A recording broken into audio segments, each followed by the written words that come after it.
Assalamualaikum warahmatullahi wabarakatuh. Halo teman-teman, perkenalkan nama saya Khairuni Sali Abi dengan NIM A11122039 kelas A Pendidikan Bahasa dan Sastra Indonesia Fakultas Keguruan dan Ilmu Pendidikan Universitas Tadulako. Nah, kali ini saya akan membahas tentang filsafat pendidikan yang paling ideal diterapkan di perguruan tinggi. Adapun video ini saya peruntukkan untuk tugas mata kuliah filsafat pendidikan yang diberikan oleh Ibu dosen Ibu Julia Marfua SPD MPD. Perlu kita ketahui bahwa filsafat pendidikan adalah teori atau ideologi pendidikan yang muncul dari sifat filsafat seorang pendidik dari pengalaman-pengalamannya dalam pendidikan dan kehidupan dari kajiannya tentang berbagai ilmu yang berhubungan dengan pendidikan.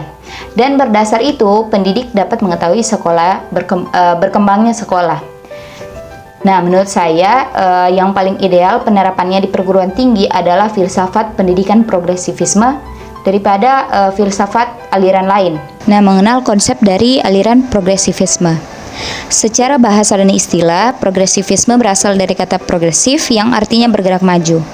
Progresivisme juga dapat dimaknai sebagai suatu gerakan perubahan menuju perbaikan.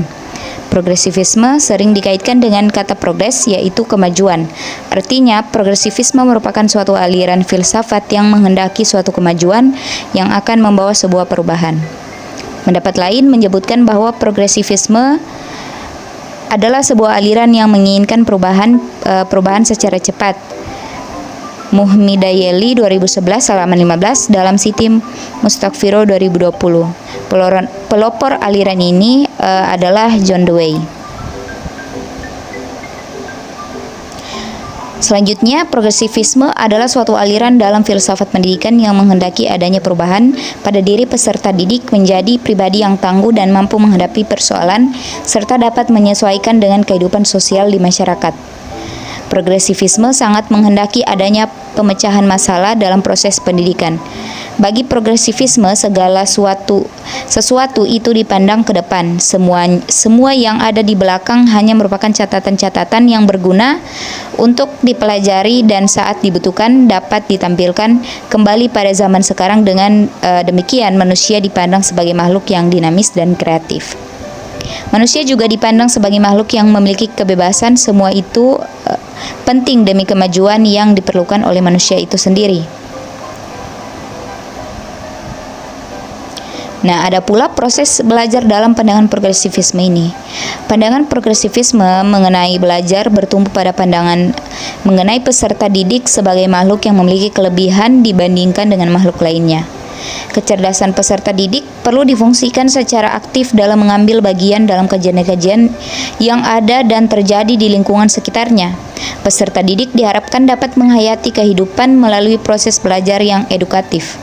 Belajar edukatif adalah belajar yang merdeka yang dapat dilaksanakan di dalam dan di luar kelas. Barnadib 1997 halaman 35-36 dalam Siti Mustakfiro 2020. Nah, progresivisme menghendaki adanya asas fleksibilitas demi memajukan pendidikan. Untuk tujuan itu, menurut John Dewey, pendidikan harus bersifat demokratis. Dalam konteks ini, pendidikan lebih berfungsi memberikan kemerdekaan dan kebebasan kepada peserta didik, sehingga potensi-potensi yang dimiliki peserta didik dapat berkembang dengan baik. Adapun prinsip-prinsip dari aliran progresivisme ini.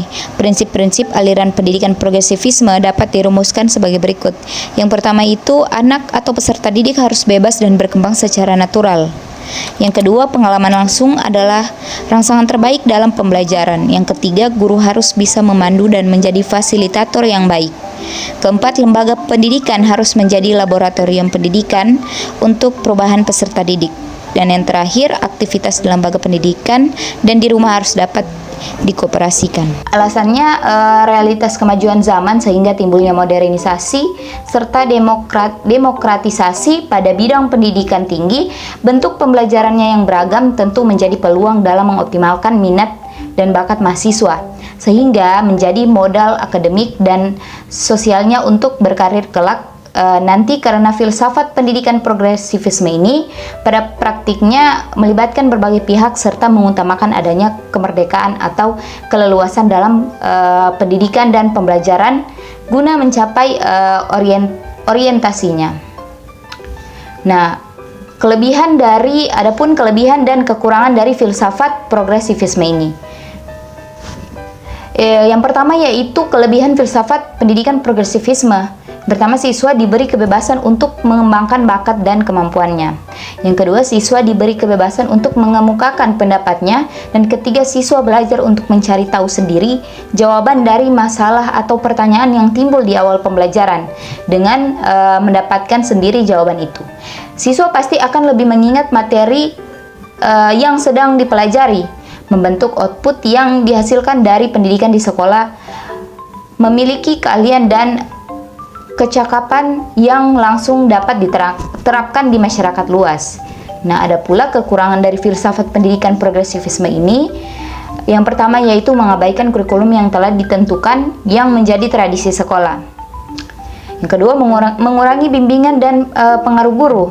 Siswa memilih aktivitas sendiri, siswa menjadi orang yang mementingkan diri sendiri, ia menjadi manusia yang tidak memiliki self-disiplin, yang tidak mau berkorban demi kepentingan umum. Nah, itu tadi bagian dari kelebihan dan kekurangan dari filsafat progresivisme ini. Namun, idealnya realitas progresivisme pendidikan tinggi pada bangsa Indonesia, baik pada aspek konsep, kebijakan maupun praktiknya, harus menjadi kesempatan dalam memajukan pendidikan bangsa, bahkan membentuk sumber daya manusia Indonesia yang berkarakter, berdaya saing, dan unggul. Saya menarik kesimpulan dari pembahasan tadi bahwa setiap aliran filsafat pendidikan selalu ada kelebihan dan kekurangannya, tidak selalu sempurna. Pada aliran progresivisme cukup ideal dalam penerapannya di perguruan tinggi. Bentuk pembelajaran yang beragam tentu menjadi peluang dalam mengoptimalkan minat dan bakat mahasiswa, sehingga menjadi modal akademik dan sosialnya untuk berkarir kelak nanti, karena filsafat pendidikan progresivisme ini pada praktiknya melibatkan berbagai pihak serta mengutamakan adanya kemerdekaan atau keleluasan dalam pendidikan dan pembelajaran guna mencapai orientasinya. Nah, itulah tadi pembahasan dari saya mengenai filsafat pendidikan progresivisme yang menurut saya orientasinya paling tepat dilaksanakan di perguruan tinggi. Nah, untuk itu saya memohon maaf apabila ada kesalahan kata dari saya yang mungkin terucap pada saat pembuatan video ini. Saya mengucapkan terima kasih. Assalamualaikum warahmatullahi wabarakatuh.